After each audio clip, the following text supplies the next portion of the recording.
You're listening to a Rogue Agents episode rebroadcast that the Longbox Crusade crew made for the other podcast network where we do a little work on Her Majesty's Secret podcast. We encourage you to check out on Her Majesty's Secret podcast and its feed for new episodes and additional content. We hope you enjoy these older Rogue Agents episodes re-released here on the Longbox Crusade Network.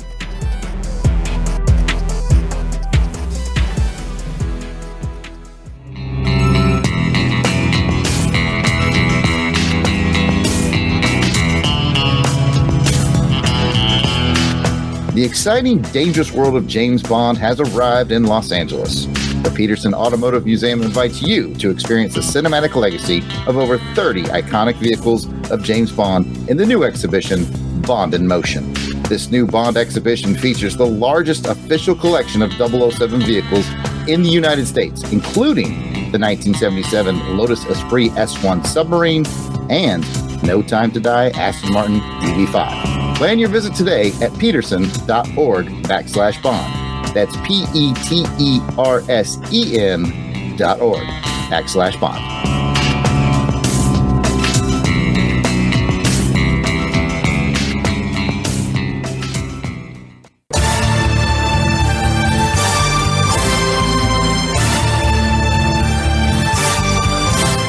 Hi, this is Ibrahim Mustafa, writer and artist of James Bond Solstice and co-writer and artist of James Bond Origin, and you are listening to On Her Majesty's Secret Podcast.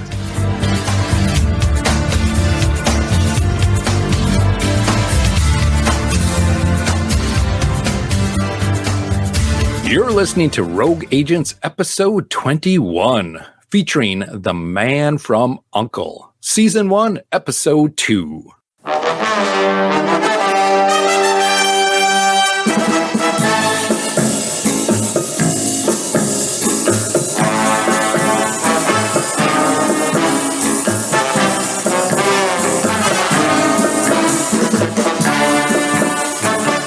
Hello and welcome to the 21st episode of the Rogue Agents podcast, a part of On Her Majesty's Secret Podcast channel, brought to you by our fine Patreon sponsors and White Rocket Entertainment. I'm your host, Agent Pat, codename DJ Christatos. Joining me as my co-host is... Oh, wait a minute. Where is my co-host? Does anybody know where Tex is? He's in England. England? What's he doing there? English thing. Texas is in southwest United States. He's chippy cheerio. That's what he's doing. Oh, well, my co-host, Alan J. Porter, could not be here, as he obviously sounds like he's on a special mission going on right now overseas. So good luck to you, Alan. We wish you best luck and waiting for you to come back. In the meantime, we do have 3 other agents with me and a special guest, and we will get to all of them in just a few moments here. So, everyone here, I want you to tell me what's the most 007 thing you've done since the last episode. And we'll start with Jarrod. I would have to say the most 007 thing I've done is visited Q Branch for a technological upgrade. I've upgraded my tech just today. I got a brand new phone, well, new to me. I bought an iPhone 10. I know that's not new. Whoa, easy there. I know. New to me. Easy there, Terminator. Just today, I got to tell you, I like to stay a couple models behind because you know me, the yard sale is always looking for a bargain. So you're 2 levels up from me. Oh, yeah? I just dropped my 8 Plus. That's what it is. Plus, yep. So I switched my 8 Plus out for this here 10. So like Q Branch visited me. I am ready to go. That was my Bond-like thing. Very cool. Make sure you get all your Twitter tweets and things, all that you need done through there, and make sure you're doing it through the secret channel. Right. I will use the VPN. I got it. I will use the VMP pulse weapon. Oh, wait. Don't touch that button, though. Oh, okay. Yeah. Well, what is this with that? Well, Jason, what is the most Bondiest 007 thing you've done? Well, Pat's kind of a big one today. 14 years ago, I started working with the firm, as we call it in the business, Department of Ecology. And I got a job offer to go work with another firm. Yep, Department of Fish, firms. Yep. Department of Fish and Wildlife for a kind of a sweet little promotion. So I had Moneypenny take a memo, tender my resignation, and had her send it to that monument in the office. So this is my last week as a member of the Department of Ecology. Starting next week, I will be a member of Department of Fish and Wildlife. Ooh, and then you'll be really reeling it in there, huh? I see what you did there. I see what you did there. Pat, I got you hook, line, and sinker, didn't I? You got me. good one, Pat. You Good button one. hooked me, man. Oh, that was a good one. I love that. All right, well, let's go on to Delvin the Dark Web Williams. What's your most bondiest 007 thing you've been doing? So yeah, one of my friends, Manuel, asked me to go on a ruck walk with him. Do you know what that is, Pat? A ruck walk? Sure, Delvin. I I don't. Oh, I mean, you may have. I didn't want to insult your intelligence. Oh, I know. Jason knows what a ruck walk is. Yes. I ain't going on no ruck and walk, man. But, and Jarrod knows what a ruck walk is. That's right. So it's a really big backpack, and you put stuff in it. In this case, I put a 20-pound weight vest in it, and I went walking for about 90 plus minutes and covered about 5.3 miles. And I didn't really have on the proper shoes to be doing that. I had on like some trail shoes, and I was walking on mostly paved roads. So both of my feet are blistered. Oh no! Yeah, you know what you need? It's fun. If you're going to have a backpack, do you know what you need to help you walk? What do I need? Boots. If you're going on a walk, you're going to do some exploring. Doing the Door Explorer jokes is what he's doing. He did a lot better with Jason. A lot better. It's okay. One for two, Pat. You're still batting 500. You're going to be really reeling it in, Delvin. See, it was a fishing reference. I got it. Well, that does sound pretty fun, and wow, that's a workout. It sounds like good for you, Delvin. Good for you. Maybe someday I'll get my Door Explorer backpack and we can go exploring. Still not working. Okay, never mind. Let's move on. We're going to move on to our special guest here. We have Agent Luis Pachon.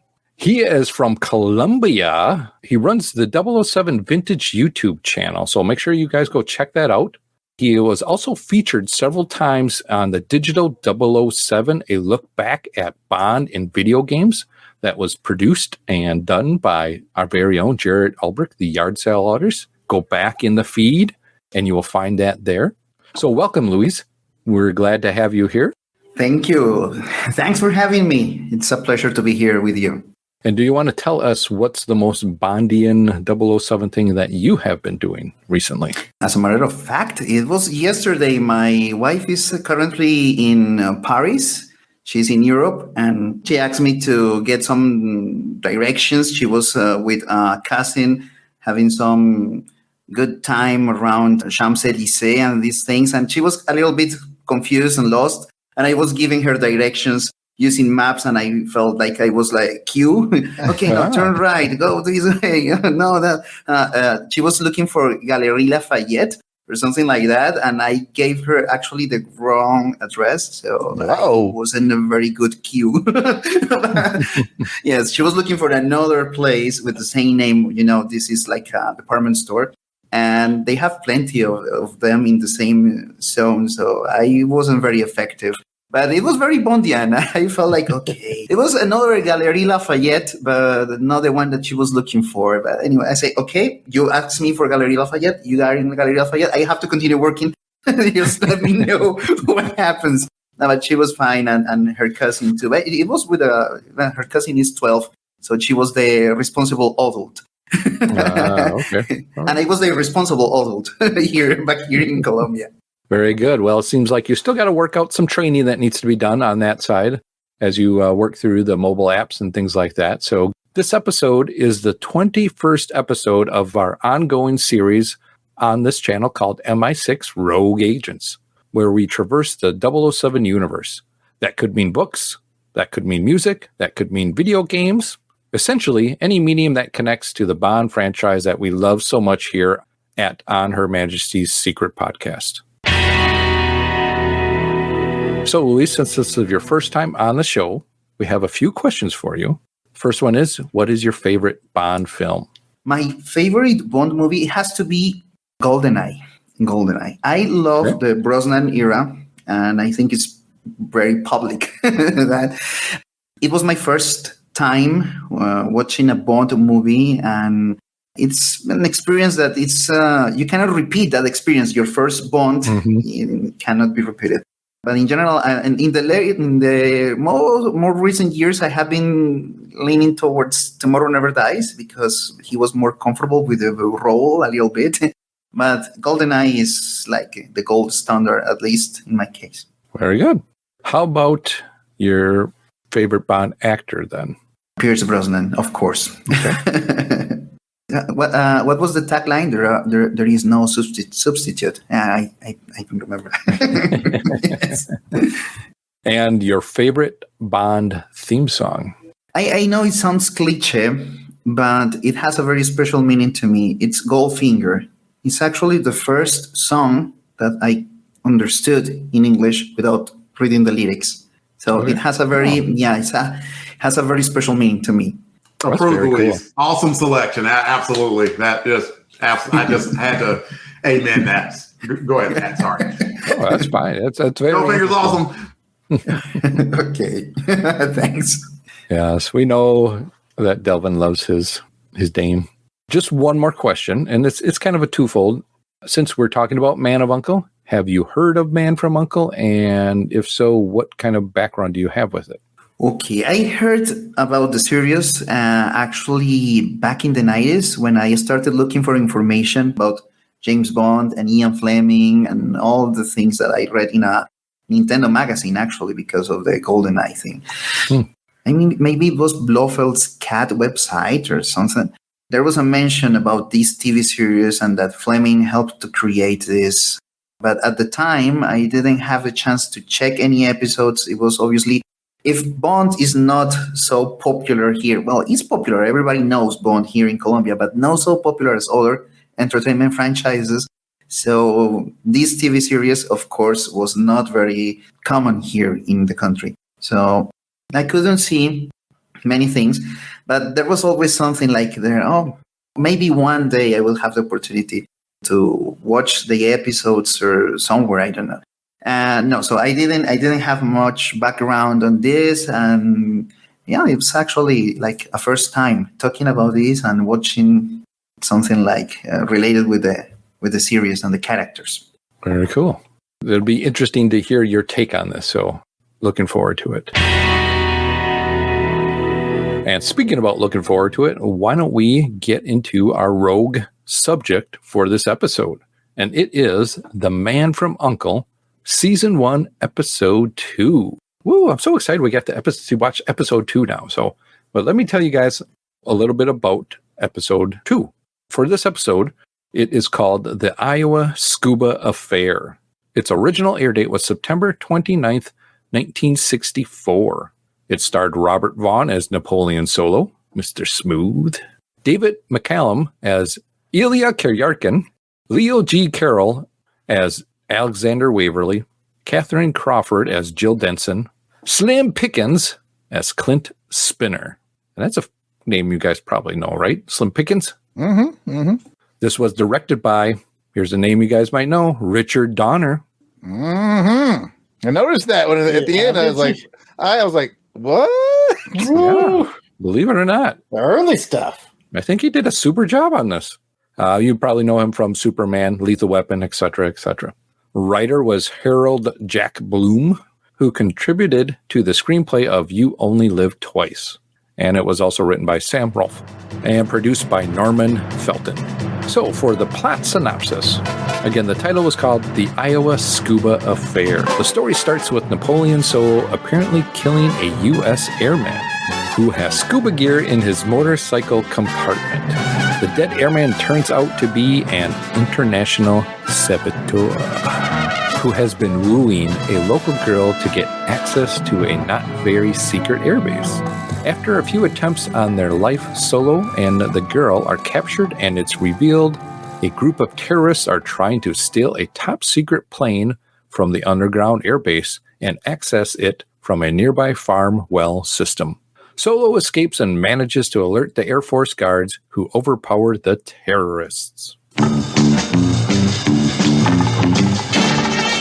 Now let's get into some bric-a-brac for this, and we'll find out, is it a first watch or a rewatch?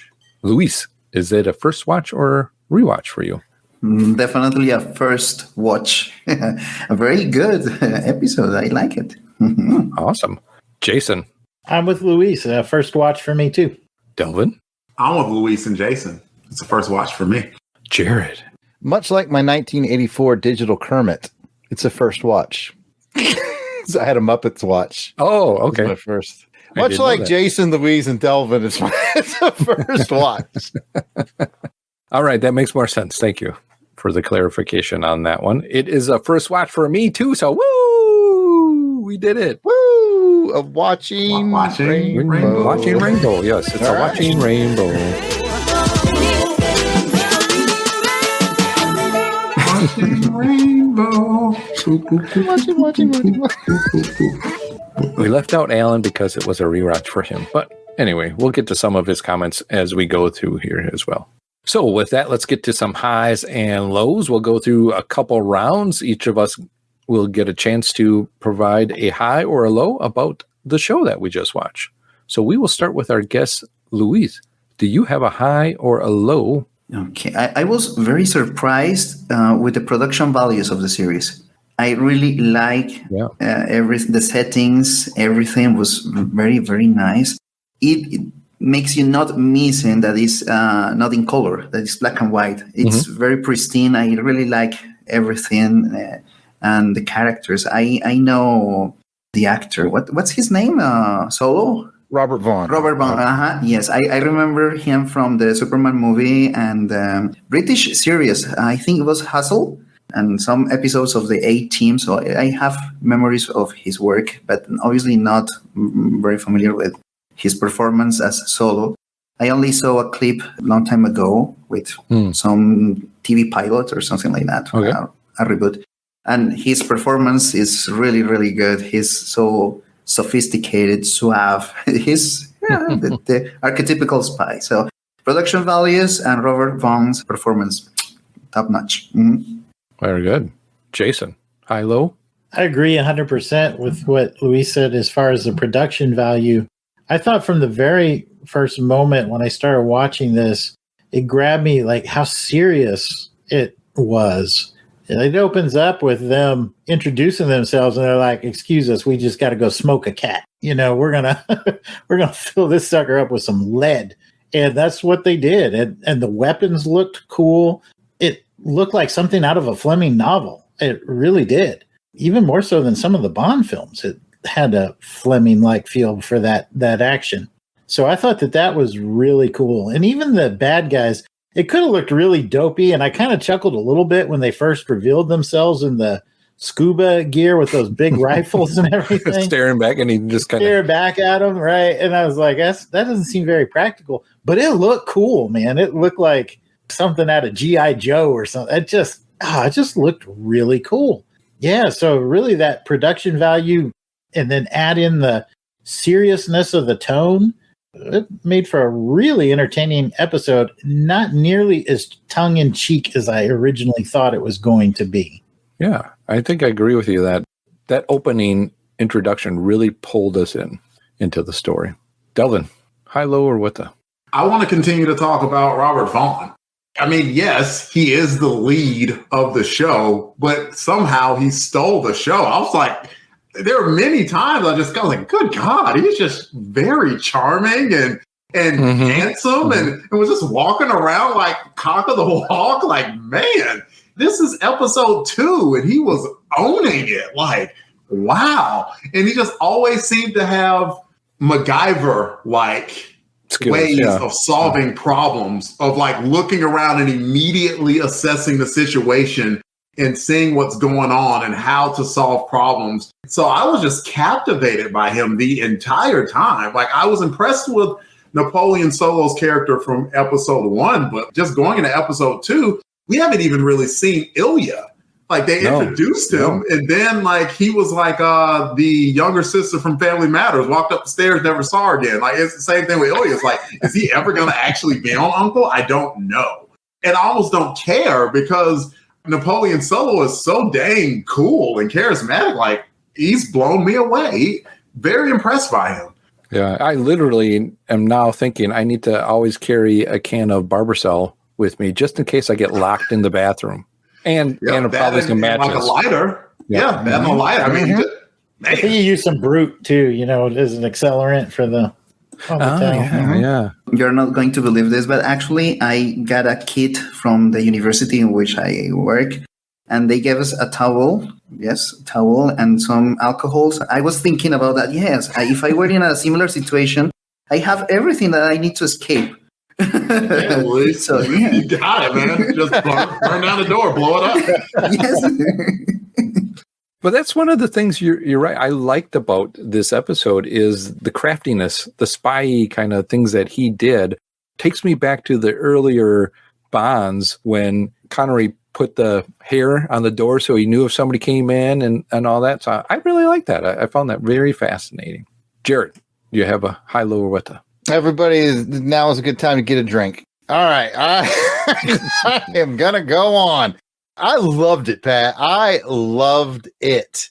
From the moment I pressed play and that banging intro theme came out, I was like, I was like popping my head, like, yeah, all right, And then like the airman rolls out and Solo's there with his hands up and go, bah, bah, bah, bah. And it's like, I was like, I was like, oh my God. To quote one of my favorite Delvin quotes from our Rookie Agent series was on License to Kill, because he said at one point something like, in his notes, he wrote down, what the hell is going on? And he meant it in like the best way possible. And that's how I felt in this. I'm like, what the hell? Because he shoots the dude, and then he's like, being the dude's brother, but then he's like, that's not my brother. And I'm like, what? Yeah, I was like, what? So engaging. Like, what a great way to engage the audience, right? So I felt like I was channeling Delvin during the License to Kill episode, because I was just totally engaged in the story. 100% agree on that, because he's like, yeah, who shot my brother? I'm like, you shot your brother. You did. Is he your brother? I just saw you. I started going in my mind, like, was it somebody in disguise, like from Russia with Love style? Right. And then it cut to a commercial, and then he's back with Waverly, and he's like, and Waverly says, so you had to kill this guy. He's like, oh, yeah, I smoked him. Me and Ilya came down, took care of business. And I thought, did I miss something?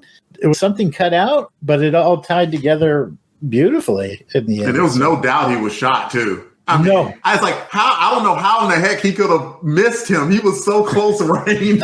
And the guy was on a motorcycle, and he was like 2 feet away. Bang! I'm like, yeah, that dude, he dead. Yeah. Yep. he dead. Like, how did you get that close to him on a motorcycle when he had a gun and you didn't hit him? Let's talk about I know I'm taking too many turns. But let's talk about the gun. He's got a shoulder stock for it, extended magazine, extended barrels. Like, it's so awesome. Like, all this excitement I'm bubbling about is like the first 2 minutes of the show. Well, let's even go back before that, because that was their introduction scene. They're putting these pieces together. He's like, yeah, Napoleon Solo, and I da-da-da-da. I'm Ilya Kuryakin, and I am also da-da-da-da-da. Just not in this episode. Right. And then they go out, and I'm Ilya Kuryakin. I helped shoot this guy, and now I am done. But I just thought it was really cool. You talk about those weapons and how they're introducing themselves while assembling those weapons to go out on the mission. I just thought it was really cool. One of the other parts I like in this, as Jason kind of alluded to it, is then Napoleon goes back and he's talking to Waverly, and just that kind of camaraderie, quipness between the two that they have going on. Some of the comments that are said are like, wait, did he say that? And then Napoleon kind of catches on to what he just said and eventually and kind of gives it a little bit back too. So I like that. It's kind of reminds me of the M and the Bond. Report back to me if there's any more attempts on your life, unless of course they're successful. Some good lines in this one. And well, I'm going to give another one on here. Napoleon. Yeah, we have a second round. Yeah. Well, I'm going to start off the second round then. Napoleon looking around as the women are passing by. Can't help himself. He can't help himself. Cannot help himself. He's like, oh, man. Oh, that's funny. Anyway, let's go ahead and get to round 2. So, Luis, do you have another high or a low for round 2? It's something very similar to what you have been saying. It's very Fleming-esque, the story. It brings many memories from different eras of the Bond series. I was thinking that the beginning, I was a little bit confused, as you were, but being not a native English-speaking guy, so I missed something. So I have to rewind to go back and try to see. So that was a little bit confusing, and I almost quit. Obviously, I wouldn't because I wanted to be here, but Sure. I said, what's going on? I don't understand. So I tried to review this part many times. So the beginning can be confusing, and I thought, as you said, that probably would be like From Russia with Love or something, someone with a mask or something like that. But at first was confusing, so I almost, but I didn't. I almost quit. But no, in general, I said, okay, let's continue. If this is a spy series, obviously there's going to be some kind of more explanation and background. So I continue watching, and obviously it was a good idea to continue. I can see that. This being your first episode to watch, especially with that turnaround of him going, hey, that's my brother. And like, wait a minute, you just shot the guy. I can see where that was confusing. Definitely. So I'm glad you stuck it through and you're here talking with us. So with that, Jarrod, your turn for the next high-low. Oh, you're going to let me go early? Yeah, I'll let you go early on this one. I got more to say. I'll talk about this all day. Where to start? I want to leave some stuff for the other fellas, so I'll be very specific on this one. I really like the part where Solo and the girl from Iowa were being like hunted with night vision scopes in the woods. They even did like a little bit of slow-mo for this, I this noticed group that. that's Okay. fanning out. I was like, this is kind of intense, you know? I really got that intense feeling from it, which for a small screen black and white to do, like Louise was saying, was impressive. And I'll just end it by saying I love the fact that quick thinking Solo, spycraft, he busts out the flare, knowing that that's going to overwhelm the night vision. Great idea. But not only does he do that, going back to what Delvin says, he makes his little joke. I can't remember, like he said, he wrapped off like a little nursery rhyme or something. Yeah, some kind of a...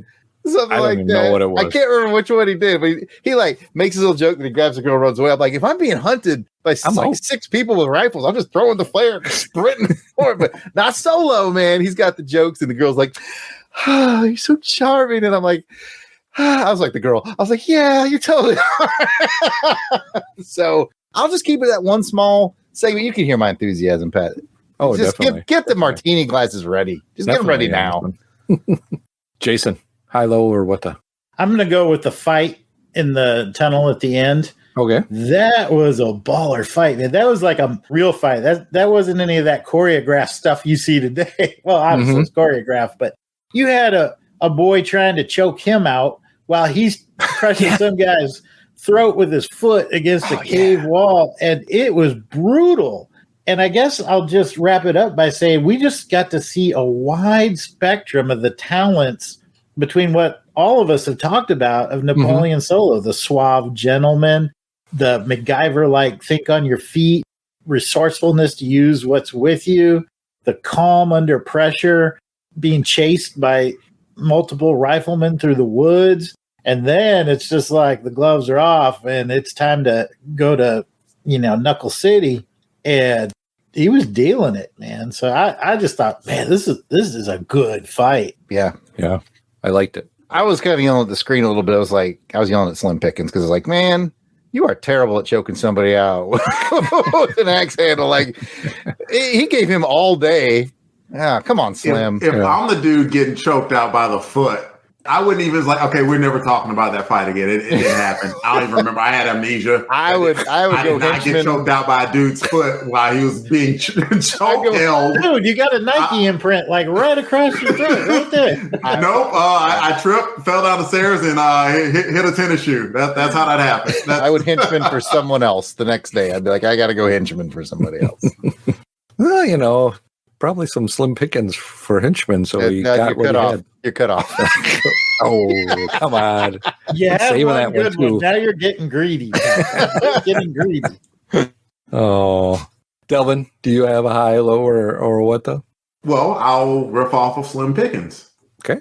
Credible enemy, wasn't he? I thought I was a little bit suspicious of him. And then by the time that they got to the house, I'm like, oh yeah, no, he's in on it. It was obvious because he was just acting just a little bit too animated and fidgety when he saw Napoleon and Girl from Iowa. And so it's like, okay, yep, he's definitely the bad guy. And so it was a good reveal. It's like, all right, I'm going to go get a car for you. And they're like, and rig the car as a bomb. But he was capable because a few minutes later, they heard the bomb and he was like, I shouldn't have heard that. They should have been way down the road.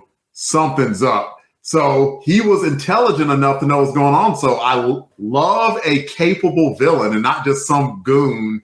Even though he was terrible at applying a chokehold, he was a very good mastermind as far as setting up Napoleon and had the good plot as far as, the plane and had the bomb in the South American country and everything. So I thought that the villain's plot was good, but they didn't make it overly complex. Mm-hmm. It was simple enough for that format that it's like, okay, yep, bad guy. And he was going to try and plot with a South American country to overthrow the country. All right, cool. That's feasible enough.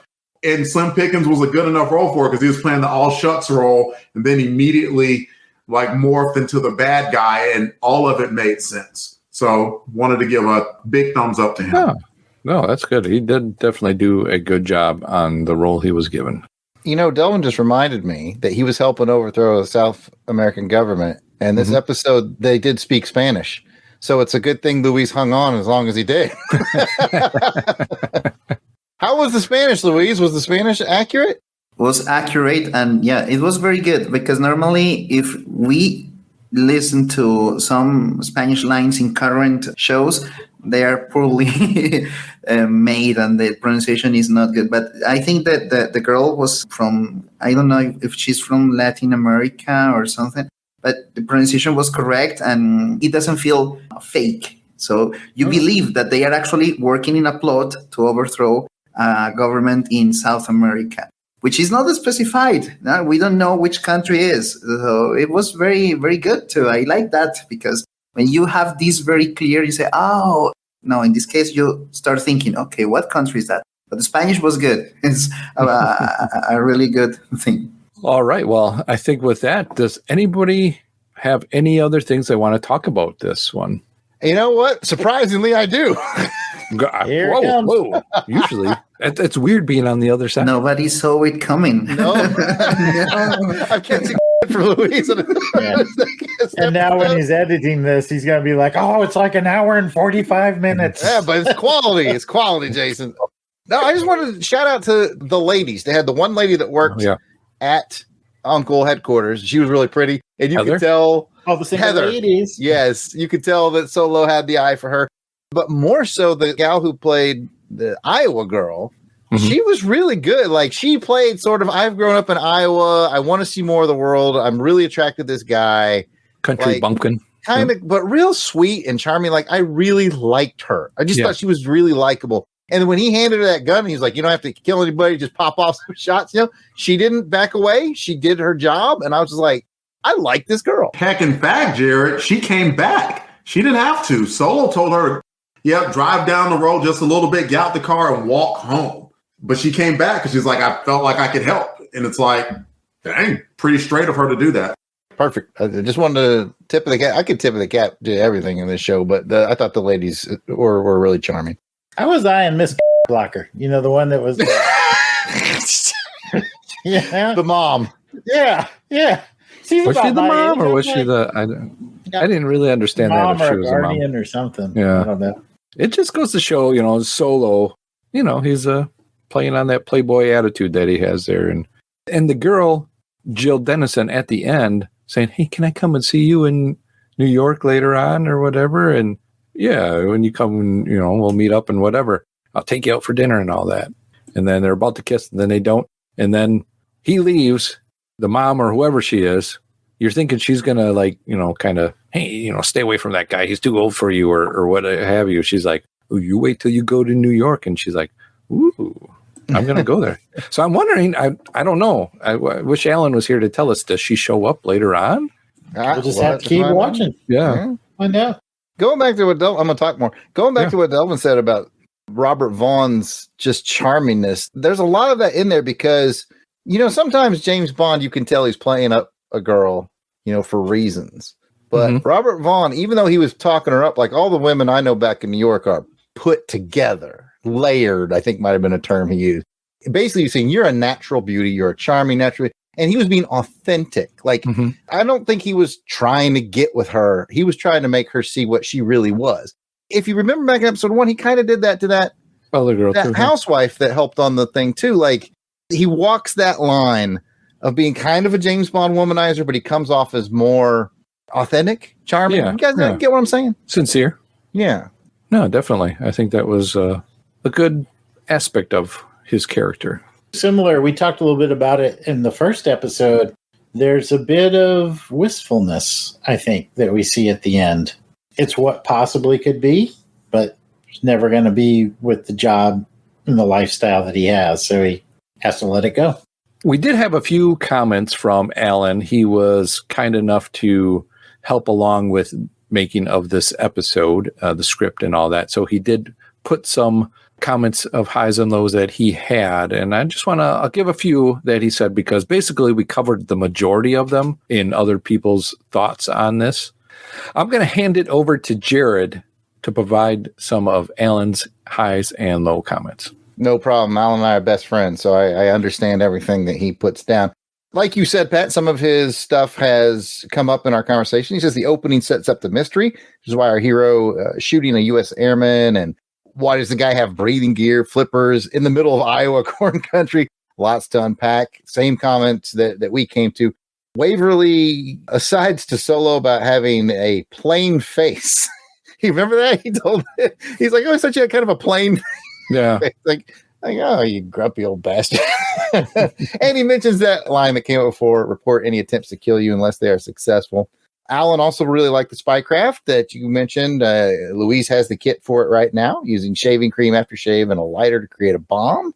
He liked the multi-layer story. Now, he did have a couple of lows.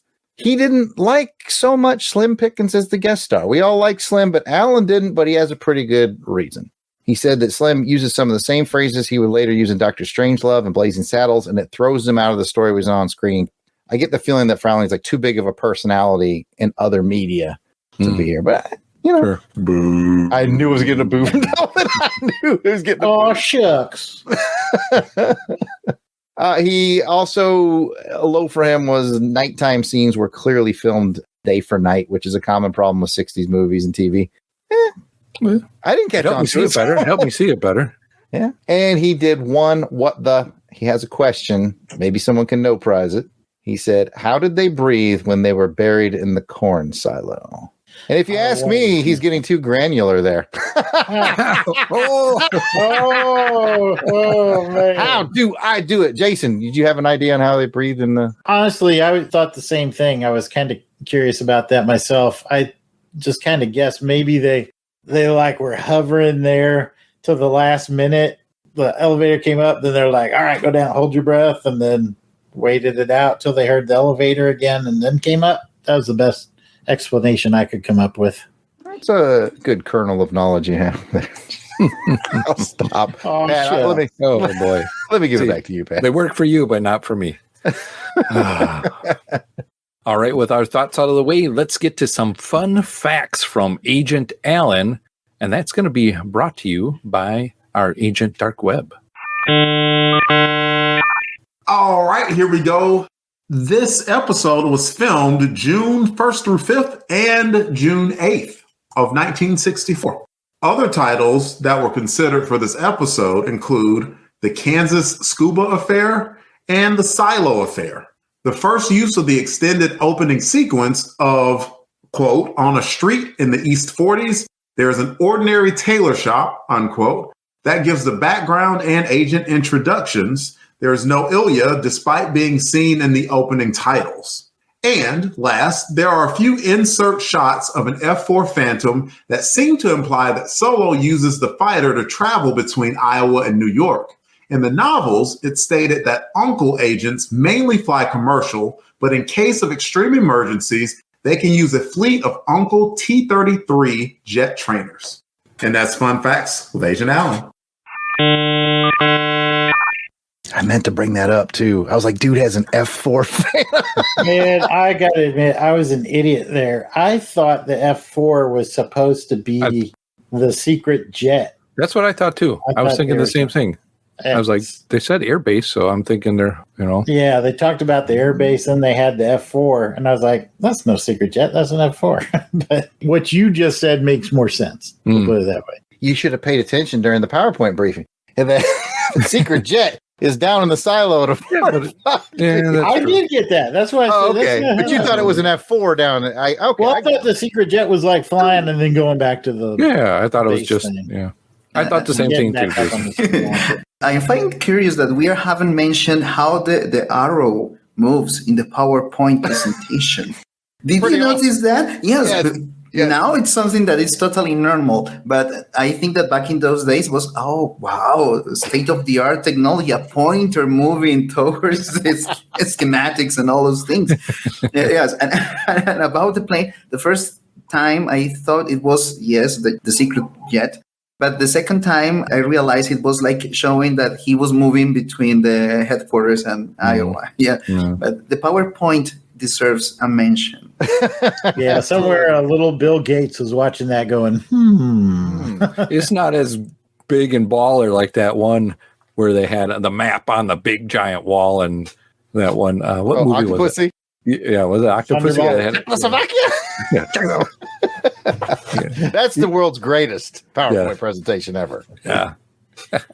All right. Well, thank you, Delvin, for reading those fun facts for us. And now it's time to get into some ratings for this episode. And just as a reminder of the rating system, it's a 1 through 7 rating. 7 is you loved it. It shook your martini. 6 is excellent. 5, very good. 4, good. 3, just okay. 2, not so very good. And 1, you hated it. It stirred your martini with a dirty finger. Ooh. Ugh, not even clean. Ooh, just... Anyway, Luis, what are you going to rate this episode? A solid 7.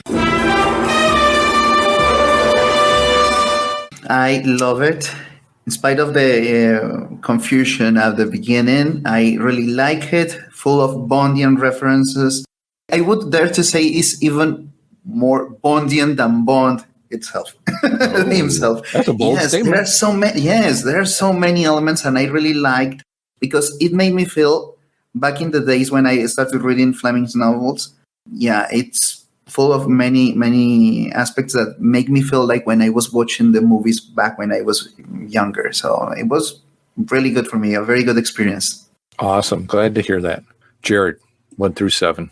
Oh, I'm getting on that 7 train with my boy Louise. Toot toot. We're riding it. We are riding 7 train. Yeah, just that opening, like I said, the music, then they introduce themselves, and then there's that. It's worth saying again. It shoots a guy. This is my brother. No, it's not my brother, but you shot that guy. Like, it was so engaging. Yeah. I was all the way in, and it never disappointed me, ever. I just really enjoyed it. 7. Very good. Delvin? I was at a 6. It was very good, and y'all know I'm reserved on going all the way with the 7 and like but I'm inclined to give it a 7 just based off of the enthusiasm of everyone else. It's worth giving it a 7 because if that is the character that Napoleon Solo is going to be in future episodes and stuff, then it's something that I'm looking forward to next time. And we haven't really even gotten into Ilya yet. So it feels like even though this was fantastic, it can get even better. I mean, and this was episode 2 of the series where there was an intelligent plot. There was a good villain. There was a great hero. There was a great heroine as well. It's a 7. It's very good. It was just a fun watch. So call me a cab. Toot toot. Jason, 1 through 7? I'll boat anchor it. I'm going to go with a 6. I got to give it some room to grow. We haven't seen Ilya yet. And until we do, can't give it a 7. Boo. If this ends up being the best episode in the series, I could look back at this and regret it. But come on, man. You got to give your boy got to give Ilya some screen time, man. Say what you want. It's getting a 6. I need some Ilya Kuryakin in there. But it was a terrific episode. You're all absolutely right. But I just want to leave it a little room to grow, see what Ilya can bring to it. All right, fair enough. I'm going to get on the train with a 7. For this. Toot, I'm all aboard. Woo, woo, punch my ticket. I'm there. Dare I say, I like this episode better than the first episode. Same. I think if I was going to get somebody started, I'd say go right to this second episode. This is all you need, and you'll be hooked moving forward to see what happens next. The first episode was like a shortened version, I guess, of a bigger story, so I think that's where it kind of waved around. This one really didn't dwell too much on kind of stretching things out. We got right to everything, and I think that's what really made this one a interesting watch, and one that I would go back to again. I do want to support Luis. That was a bold statement to say that this is more Bondian than Bond, but I agree. It felt more like a Fleming Bond than many of the particularly more recent movies. Jarrod, will you grace us with Alan's thoughts on... Too right. Yeah, all right, yes. And Alan's going to make Jason feel a little better because Alan wrote, this is one of his favorite Uncle episodes. I love the fact they never really explain exactly what's going on. They just let the story unfold, and he rated it a 6 out of 7. Delvin? Boo. There we go.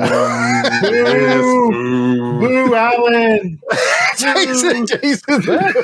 That's my brother. What? My brother. Poor Luis is trying to hang on.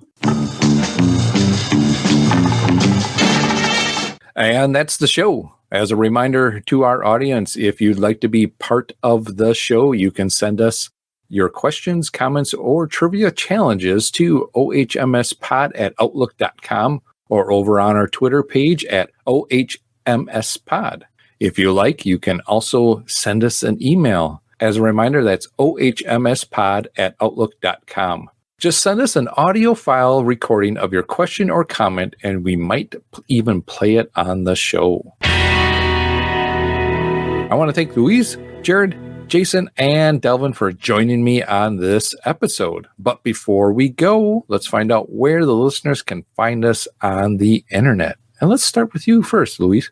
Okay, my Twitter nickname is 007 Vintage. You can find me there. And also I have a new YouTube channel. I am working on it, but Twitter is my place at 007 Vintage. Oh, very good. Everybody give him a subscribe. Jarrod, where can they find you? I have already subscribed to 007 Vintage on YouTube because I'm helping out my boy every chance I get. But you can find me at Yard Sale Artist, Twitter, Facebook, and Instagram. It's all at Yard Sale Artist. You can check out my wares at www.theyardsaleartist.com. And I do have a full set of James Bond book page sketches, every actor. I even had a guy recently commissioned me to do Barry Nelson and David Niven. So I have like every James Bond actor in that set now. Very cool. Jason? You can find me at Weasel Skull on Twitter or Jason Alberich on Facebook and Instagram. Delvin? You can find me on Twitter at DEE_RAY1977. What about you, Pat? Well, Delvin, I'm glad you asked. You can find me on the Twitter at Christatos01. Thank you for listening, and we hope you have enjoyed this episode of MI6 Rogue Agents. If you've enjoyed this crew and want to hear more from them, but in the realm of comic books, check out the Longbox Crusade. Jarrod, where can that be found? Well, Pat, I'm glad you asked. The Longbox Crusade can be found in lots of different places. Check it on your favorite podcatcher. Check it on YouTube, or check our social medias. We are on Twitter, Facebook, and Instagram. All of it is at Longbox Crusade. Come check us out. Thanks to the fellows for joining me on this yet another dangerous mission. And also thanks to the listeners who tuned in. If you'd like to leave a question or a comment on this or any of the other episodes, feel free to contact the show on Twitter at OHMSPod or email us at ohmspod@outlook.com. We hope to hear from you soon. The next episode of MI6 Rogue Agents will feature Alan's Choice. On Her Majesty's Secret Podcast will return.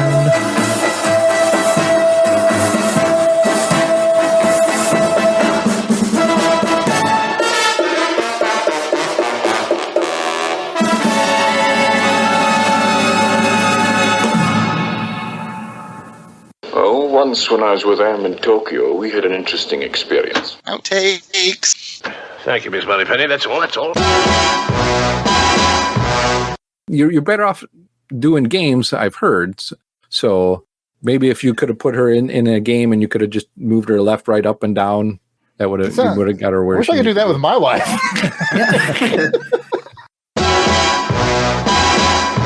Well, she sent me her location, and she's got a raccoon as her photo, and it was like, I don't know, like a chasing game or thing like that, or like a Pac-Man. I don't know if you remember that once.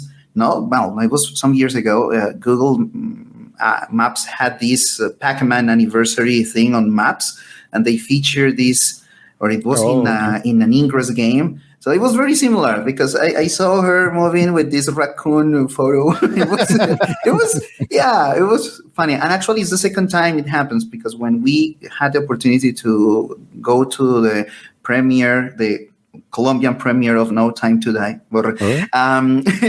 we had to meet in Bogota. She was in another city and I was here in Ibagué, and we had to travel in separate ways. And it was the same. Okay, we have to meet at this point, and it was very funny because it was like a chase. So when it's featured like a game, I can't help. But when it's not a game, when it's more serious, I'm sorry, this is out of my league. I am expert on games, not serious things. Saboteur. Yes. Thank you. That has tripped over literally every word. Except that nailed saboteur. Behind the scenes, I went into the script and I bold and italicized it just because I knew he was going to hit it so hard. I'm going on mute. I know, right? Okay.